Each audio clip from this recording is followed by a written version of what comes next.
Carolina Punset, buenas noches. ¿Qué tal? Buenas noches a todos. ¿Cómo está por Bruselas? Bueno, muy nuevo para mí porque llevo solo 3 meses, pero es un cambio de paradigma total, ¿no? Es otro tipo de política. Ahora os explicaré. Otro asunto, ¿no? 3 meses que lleva allí, ha tenido ya ocasión, ¿no?, de pulsar esa vida propia que tiene el Europarlamento, ¿no? Sí, efectivamente, ¿no? Es un cambio de paradigma, decía, porque aquí la política, yo creo que tanto autonómica como nacional, está basada en la confrontación con el adversario político, ¿no? Se trata de discutir, de pegarle zascas en la boca desde el atril, ¿no?, verbalmente, al adversario político, y en cambio ahí pues se trata básicamente de consensuar. Y te adjudican informes técnicos, absolutamente técnicos. A mí el último que me han adjudicado es sobre almacenamiento de gas natural, que imagínate, eso es algún tema como que nunca trataríamos aquí en política nacional. Interesante. Sí.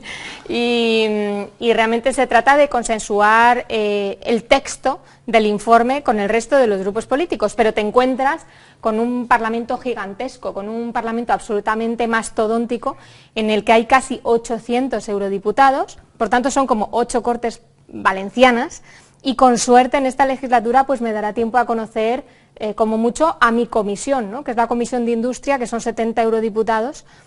Bueno, son competencias distintas, ¿no? Pero yo sí he de decir que yo, que soy una vocacional de la política, me está costando por eso, porque me da la sensación de haber renunciado a mi vocación, ¿no?, que es el debate político con el adversario, que a mí me divierte muchísimo. Yo me tumbaba así en las Cortes, ¿no?, para ver salir a Isabel Bonijo o a Puig y a Mata y a todos los personajes políticos, ¿no?, de la Comunidad Valenciana, y disfrutaba discutiendo con ellos. Eso ya no lo puedo hacer en Europa, y la verdad es que me cuesta. El Comisión Electoral Europeo fue previo al autonómico, las elecciones sí, europeas. Fue de junio del 2014. Tampoco es que... Sí. Y a priori, en teoría, yo estoy convencida que mi perfil político cuadra más en la política europea que en la política autonómica.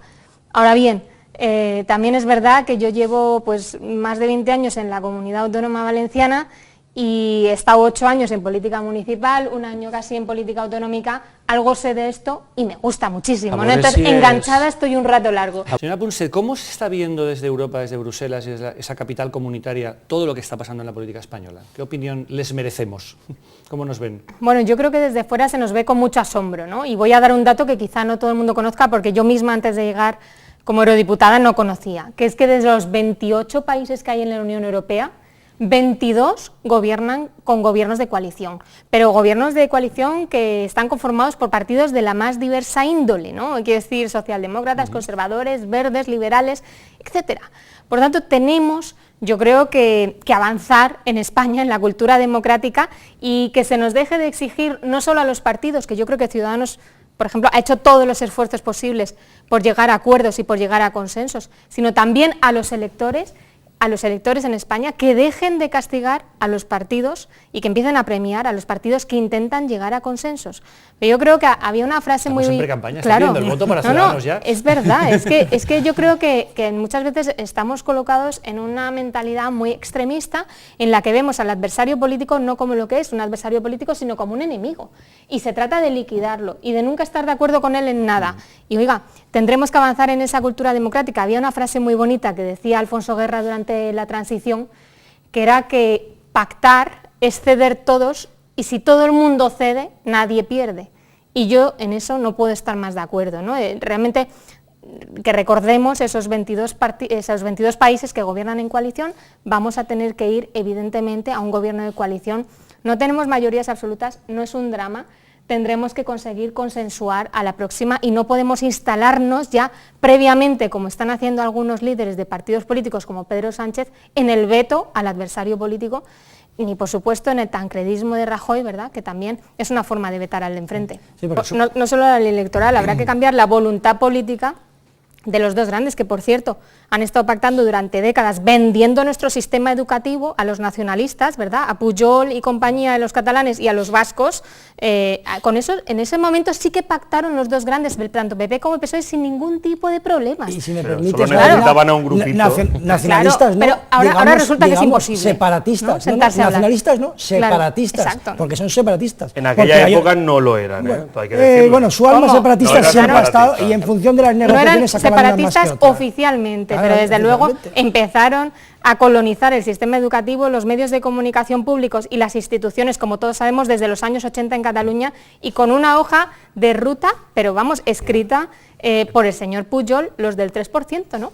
Entonces, con eso se pactó sin ningún problema. En cambio, con Ciudadanos o con Podemos en este momento no se pudo uno sentar a hablar de absolutamente nada. Oiga, tendrán que espabilarse los dos grandes y empezar a debatir. Sí, claro. Y Ciudadanos, que está a la derecha de todos ellos en el modelo de Estado, demonizando el tema de la apuesta por las lenguas cooficiales de cada comunidad autónoma. Hombre, eso sí que no lo puedo consentir, no lo puedo consentir. Bueno, que digas que estamos a la derecha de todos ellos, eso no lo puedo consentir en el modelo de Estado, ni en el modelo de Estado, ni en nada en absoluto. Nosotros apostamos por un modelo autonomista, autonomista, absolutamente, por el sistema de autonomía. A ver, es que autonomista no confundamos que recentralitza.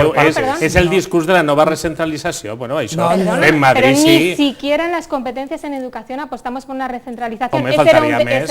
No, perdón, en UPyD, por ejemplo, era un debate muy claro, se decía hay que recentralizar las competencias en educación. En Ciudadanos, en la vida, y desde luego se ha apostado siempre por el bilingüismo de una manera absolutamente clara, con lo cual, guerra contra las lenguas cooficiales, esa perla, es más, somos un partido de origen catalán, es que somos un poco pendulares. Las opiniones son libres, claro, las opiniones son libres y gratuitas. Las encuestas hasta ahora a nosotros nos dan crecer, no disminuir, eso para empezar, pero sobre todo, las encuestas, perdona, las anteriores os daban mejor resultado y luego fue peor, ¿eh? Sí, bueno, pero ahora mismo las encuestas nos dan con tendencia a crecer, un punto por lo menos nos dan más, ¿no? Y a ese nivel me parece, con perdón, muy sectaria la visión política siempre de intentar colgarnos la etiqueta de que nosotros vamos a ir con el PP. Eso ya se intentó en las últimas elecciones, cuando realmente hemos demostrado que hemos sido los únicos capaces de sentarnos a hablar con los únicos que se han querido sentar a hablar y a consensuar, que son el Partido Socialista, ¿no? Las dos únicas opciones estables. Lleva muchísimo tiempo, ¿no? Albert Rivera como líder más valorado, yo creo que es una persona con una valía política indiscutible, te guste o no te guste Ciudadanos. Albert Rivera tiene un discurso absolutamente centrado y luego es una persona que yo creo que tiene lo que hay que tener en este momento en España, que es capacidad de sentarse a hablar con todos los adversarios políticos, ¿no? Y eso no lo pueden decir ni Pablo Iglesias de Podemos, ni Pedro Sánchez, que ya dice que no se sienta con nadie, ni Rajoy, que pasa de todo. Con todos, no, que con Podemos no ha querido sentarse.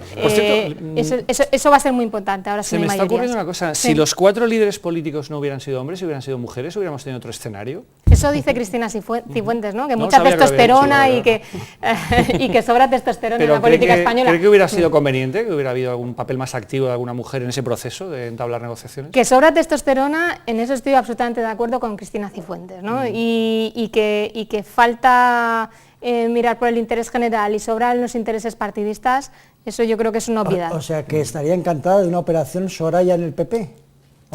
Soraya negociando. Claro, las dos, Susanas y Sorayas negociando. Yo creo que estarían encantados a lo mejor muchísimos votantes del PP, ¿no? ¿O no crees que lo verían con mejores ojos a muchísima gente, a un Feijóo, a una Soraya o a una Cristina Cifuentes que a un Rajoy? Yo creo que sí, el PP yo creo que se tiene que poner las pilas y conectar más con la realidad de sus votantes, ¿no?